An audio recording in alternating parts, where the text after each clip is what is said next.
So we've heard increasing noise about the possibility of that second vote. Tonight we're going to examine the moral case for it.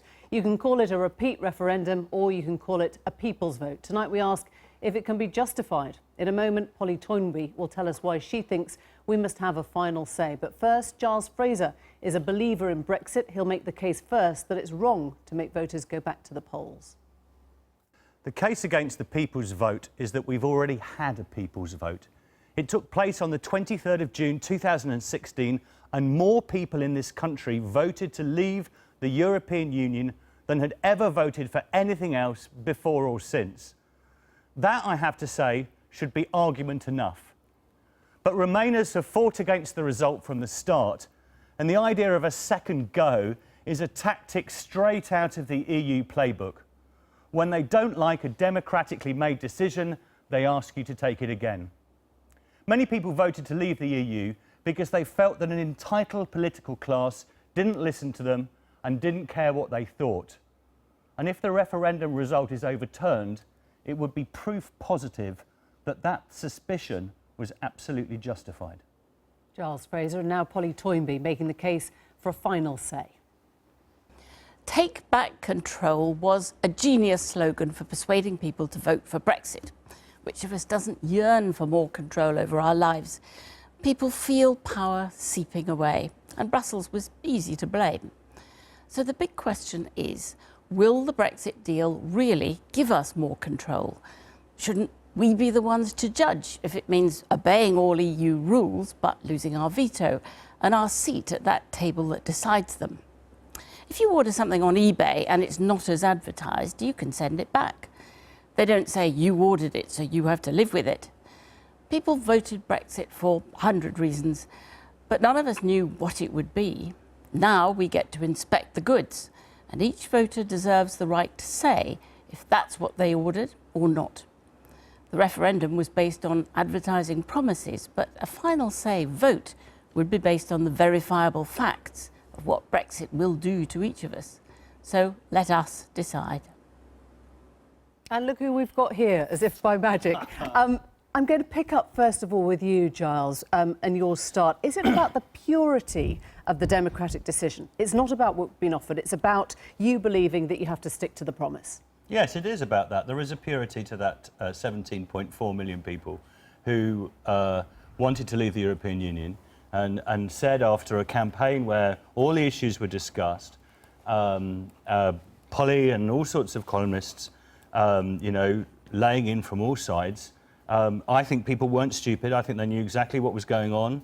I thought they knew the uncertainties as well as as what they wanted, and they voted to leave. We hear a lot about the 17.4. We don't hear anything about the 16.1, which is a huge number of people that seem to get eroded and cancelled out of any equation going forward. Well, not eroded, but I'm afraid we have a, you know, I mean, we voted, Parliament voted to have a referendum by a massive majority. You know, I think it was 550 to 50 or something like that. That was how we were going to decide it. We agreed how we were going to decide it through our parliamentary processes, and one side won. Now that's how it works. Polly, I guess the point that Giles made in his piece is that we don't rehash our referendums. We don't do what Europe does. We stick by AV, we stick by no Scottish independence, and we should stick by this. Well, I can understand that point of view, except that things are moving very fast, except that what was put on the table for us, we had no idea what it would be. We still don't know. We haven't seen the deal yet. Maybe it'll be a fantastic deal. We haven't seen it.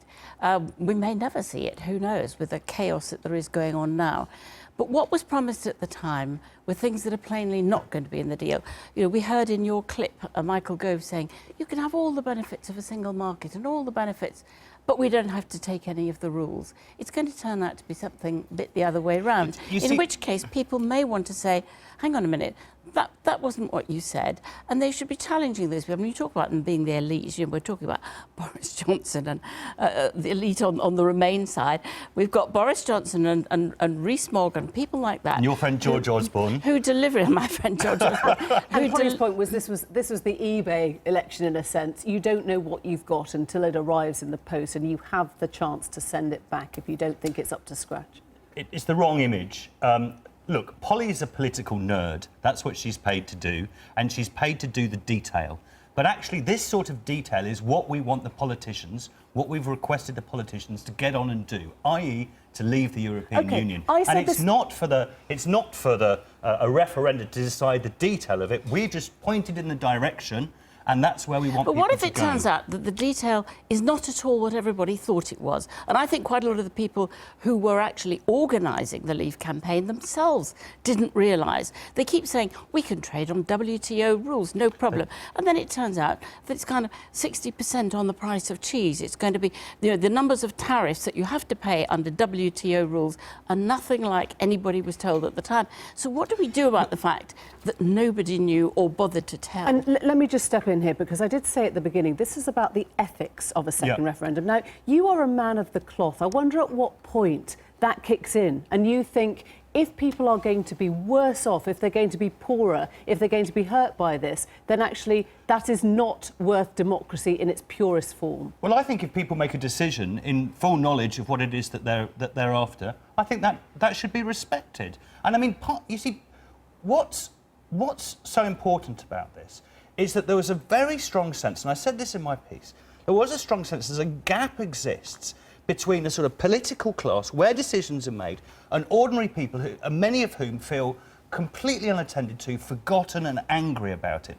Now, if this result is overturned, then a parish that I worked in, like in Warsaw, for example, the sort of sense of being unattended OK, so it's a sense. Will be extremely profound. No, my moral point is about the 17.4 million, but this is also important, as it were, pastorally. So that's the ethics to you as you know, as a political watcher, if you like. The deficit that is then lost is huge. I think that's absolutely right. I think that, without doubt, the left behind, the forgotten, are being even worse treated than they were actually 2 years ago. If you look at what's happened to the benefit system, if you look at the dire poverty... but this is a slightly different point. Well, Giles' point was the faith in politics has not being gone listened then. to. Well, they're not listened to on a great many fronts as the cuts get deeper and the austerity gets worse. I think people do feel they're being ignored Polly, and left out. you're saying I know best about this to a whole load of people that were pretty clear about what it is they wanted. And you have to sort of like own some of the anxiety